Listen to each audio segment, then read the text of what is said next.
નમસ્કાર, જોહાર. વાત કરીશું આપણે વાંસદા તાલુકાના વિકાસ ગાથાની વાત.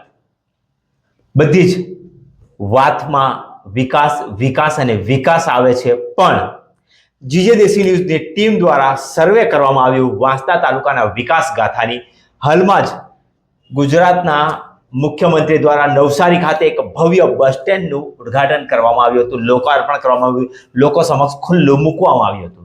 તાલુકાના પિકઅપ બસ સ્ટેન્ડની વાત કરીએ તો એની હાલત કેવી છે એના માટે જીજી દેશી ન્યૂઝ દ્વારા પડતાલ કરવામાં આવી અને વાંસદા તાલુકાના બસ સ્ટેન્ડની વાત કરીએ તો તાલુકાના 70% બસ સ્ટેન્ડ ભંગાર હાલતમાં છે. કેટલાક બસ સ્ટેન્ડની હાલત એવી છે કે જાડી ઝાખરામાં સંતાઈ ગયા છે, કેટલાક બસ સ્ટેન્ડ તૂટીને ભાંગીને ભૂક્કો થઈ ગયા છે, કેટલાક બસ સ્ટેન્ડના ફક્ત અવશેષો બચ્યા છે જે મ્યુઝિયમમાં મૂકવા લાયક કે અહીંયા બસ સ્ટેન્ડ હતું. વાંસદા તાલુકાથી થોડેક જ દૂર આવેલું છે ગંગપુર બસ સ્ટેન્ડની વાત કરીએ તો બસ સ્ટેન્ડમાં જવા માટે રસ્તો નથી.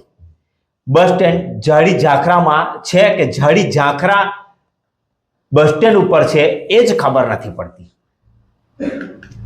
પ્રશાસન, પીડબ્લ્યુડીના અધિકારીઓ એના ઉપર કેમ ધ્યાન નથી આપતા એ ખબર નથી પડતી. તંત્ર દ્વારા આ બસ સ્ટેન્ડની કાળજી કે રિપેરિંગ માટે કેમ કોઈ બજેટ ફાળવવામાં આવતું નથી, કે પછી બજેટ ફળવાય છે પણ એ ફક્ત અને ફક્ત ચોપડા ઉપર, કાગળ ઉપર રિપેરિંગ અને બસ સ્ટેન્ડ મસ્ત મજાનું પિકઅપ સ્ટેન્ડ બતાવાય છે, પણ હકીકતમાં તમે આ બસ સ્ટેન્ડ જોઈ શકો છો.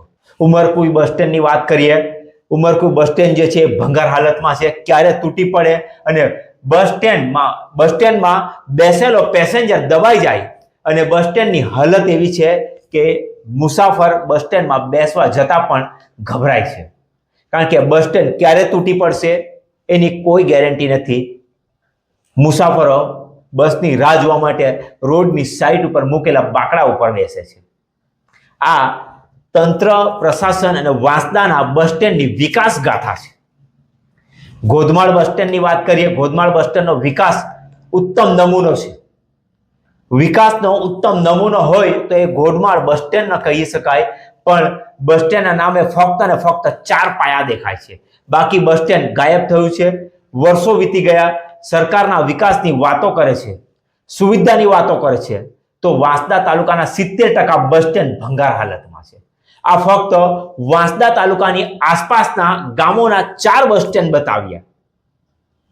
વાંસદા તાલુકાના 95 ગામડા, 1800 કિલોમીટરના રસ્તા જે છે એની વાત કરીએ તો એમાં કેટલાય બસ સ્ટેન્ડ જે છે એ બસ સ્ટેન્ડ ભંગાર હાલતમાં છે, જાડી ઝાંખરાવાળી હાલતમાં છે અને એ બેસવા લાયક નથી.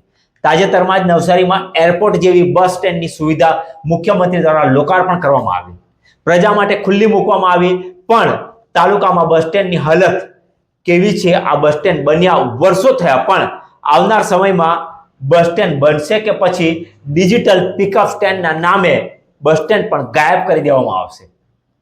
જેમ શાળામાં બાળકો ઓછા આવે છે, સરકારી શાળા બંધ કરી દેવામાં આવી છે, તેમજ બસ સ્ટેન્ડમાં પણ મુસાફરો બસ સ્ટેન્ડ ઉપર નથી જતા અને આવનાર સમયમાં આ પિકઅપ સ્ટેન્ડ અને બસ સ્ટેન્ડ કહેવાય છે એ પ્રજાતિ લુપ્તમાં મુકાઈ જશે એવું લાગી રહ્યું છે. કારણ કે બસ સ્ટેન્ડની જે રીતની હાલત છે, વાંસદા તાલુકામાં વિકાસ ગાથાની વાત કરું છું, એ હાલત બહુ જ ખરાબ છે. પ્રશાસન, તંત્ર, પીડબ્લ્યુડીના અધિકારીઓએ તાત્કાલિક ધ્યાન આપવાની જરૂર છે, કે પછી ચૂંટણી આવશે ત્યારે બસ સ્ટેન્ડ રિપેર થશે, ચૂંટણી પતશે ને બીજા 5 વર્ષ બસ સ્ટેન્ડ ભંગાર થઈ જશે, પણ ભંગાર બસ સ્ટેન્ડ ઉપર કોઈ ધ્યાન આપશે નહીં.